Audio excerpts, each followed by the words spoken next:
Hello Year 10 and welcome to today's lesson.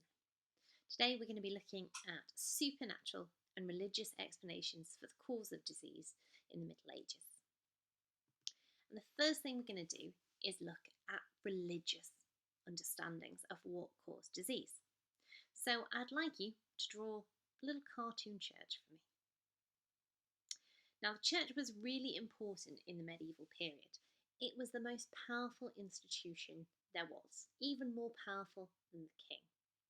It owned vast swathes of land, probably about a third of all the land in England, and therefore it was the richest, most powerful institution in Christendom, in Europe.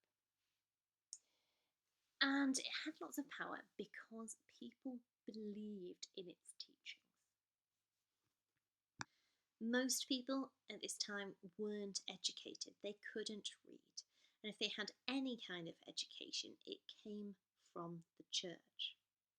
So the church basically controlled all ideas within this period. So whatever ideas the church wanted to promote, they were the ideas that became popular. Now, the key idea that the church promoted about the cause of disease was that it was caused by God. Disease was caused by God. This was seen as a punishment from God for the sins of mankind. Now, leprosy is a horrible skin disease. It starts out as a skin disease anyway, but eventually it can get extremely serious. You can get like your extremities falling off, so like your nose and your fingers and your toes fall off. You get paralysis, you get massive big ulcers, your hair falls out, and eventually you'll die from leprosy. Now, there wasn't a cure for leprosy, and it was a really, really feared disease. It was thought that it was sent by God as a punishment for your sins. Therefore, the people who got leprosy, they were known as lepers. They were sent away from the normal community. They were banned from living with everyone else because it was understood that there was something kind of infectious, that they could pass this disease on. They therefore had to go and live in leper colonies, or lazar houses as they were also known. And if they were to interact with normal people, they'd have to ring a bell, as you can see in that image, to let people know that they were coming through. They also couldn't go down small alleyways because then you couldn't get away from the leper. So the lepers weren't allowed in confined spaces with the normal public. Now, this shows they have some understanding of infection and things being contagious, but they thought it was the leper's breath that gave you the disease. They didn't understand that it was about the bacteria. They thought leprosy was caused by God, and therefore it's a really good case study disease if you would like to say they believe this was caused by God. So, can you use the information on page 12, 13 and 14 to complete these small tasks on the church and religious understandings of the cause of disease? Now we're going to look at a new understanding of the cause of disease, and that is astrology. Now, in the medieval period, they were observing the night sky and the movement of planets, stars, comets, all of that jazz. They thought the alignment of the stars and planets could affect what diseases you had, particularly because they believed that the planets affected your humus. Therefore, when diagnosing a patient, they would look at star charts to see not only when a patient was born, to work out what were the stars that influenced that patient, but also they looked at star charts to see what the stars were doing when the person became ill. So maybe Saturn's in ascendancy, and that causes more blood to come in the body. Therefore, I'm going to treat you by purging your blood, by doing some bloodletting. So now I'd like you to read page 15 and give 2 reasons people believed in astrology to help diagnose illness. Now, diagnose is an important word there that you're going to keep on coming across in our medicine course. Diagnose means to work out what's wrong with someone. Okay, so when you go into GP surgery and explain how you're feeling, the GP is diagnosing you, working out what illness it is you have.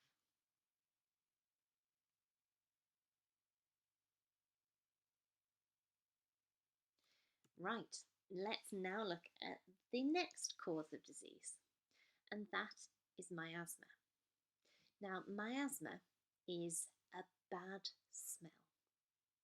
Now, it kind of makes sense if you think that bad smells cause disease, because very often things that might give us diseases do smell bad, don't they? If you think about things rotting away that have lots of bacteria, well, they start to smell. If you think about when wounds get all infected and horrible, they smell, don't they? So, rationally, you can see there seems to be some kind of link there between bad smells and disease. Now, in the medieval period, they thought the bad smell caused the disease, rather than because there's a disease, things smell bad, because things are decaying away. So, that's what miasma was. Now, because they thought it was caused by a bad smell, lots of their treatments or preventions were about getting rid of bad smells, doing things like burning sweet smelling herbs, so everything smells nice. Later on, we start to burn tobacco so that we get that smoke that's supposed to keep the miasma away. So now can you read the section on page 19 to do with miasma and complete the 2 tasks here. So now let's think about why ideas about the cause of disease stayed the same from the classical period, the Romans and Greeks, through to the medieval. Well, we've got a couple of key things here. Firstly, we've got the church, the importance of the church, the fact that the church is an undisputed, unchallenged authority in medieval England. Nobody would dare go against the church, so whatever the church says, that is right. Now, the church controls all teaching, all learning, and therefore they're the ones who get to choose which ideas get promoted. Now, they liked Galen's theories because they worked well with Christian ideas, particularly because Galen said the body had a soul. Therefore, the church, who is the ones who are producing all the books in the monasteries, they chose to reproduce Galen's ideas over and over again, and they did not reproduce ideas that did not agree with Galen. Then we also have attitudes in society. Society being very conservative and unwilling to challenge the established authority, particularly of the church. The lack of scientific knowledge, the lack of a desire to question and think, well, okay, that's what you say, but I'm going to see for myself. Particularly here, we could bring in dissection as a good example of this, where if they had dissected bodies, they would have realised that Galen was not all right, and so they would have been able to further challenge his ideas.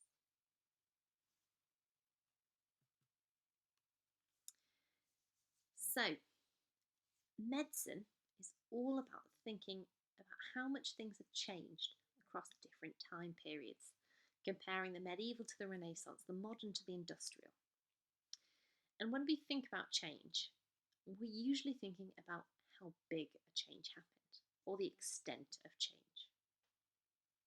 Now, whenever you think about extent of change, I want you to think about these two big things. We can work out if it was a big change if, number one, it affected many people.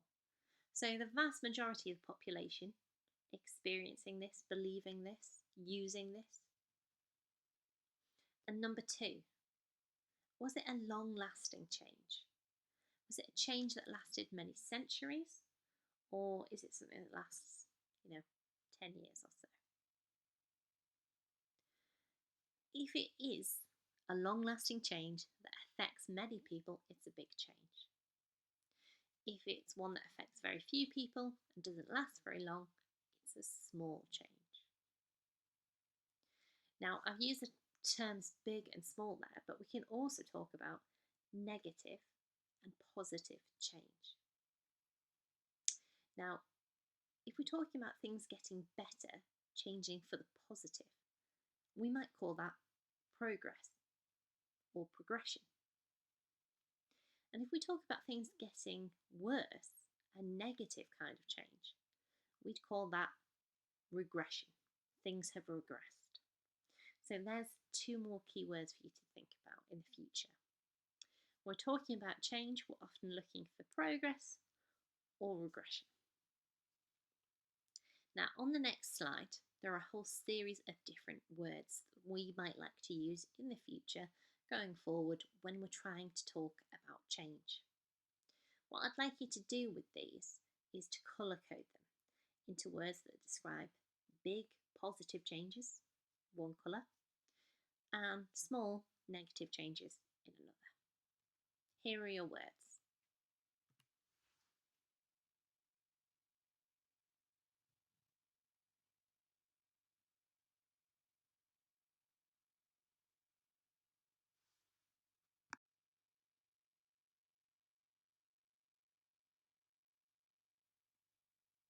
Okay, let's start with the big positive change.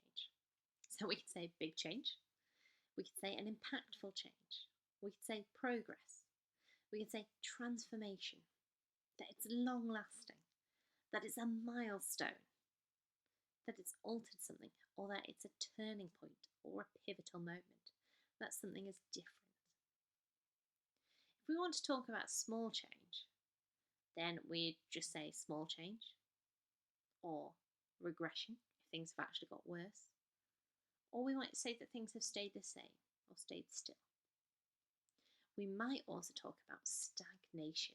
I love this word. It's like a swamp. Swamp is stagnant water, isn't it? Or things maybe being unaltered. Right, now we can have a go at our first medicine exam question. I'd like you to have a look at this question here.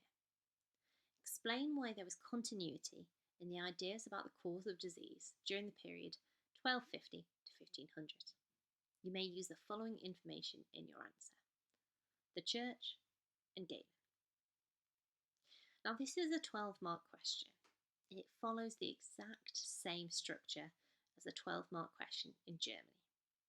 So what we're looking for are 3 reasons why there was continuity in ideas in this period, and we can use the Church and Galen as 2 of our reasons, but we've got to come up with another one. Now, the first thing to do, of course, is to highlight our keywords. So we're looking for continuities, why things stayed the same in understanding of the cause of disease in this period.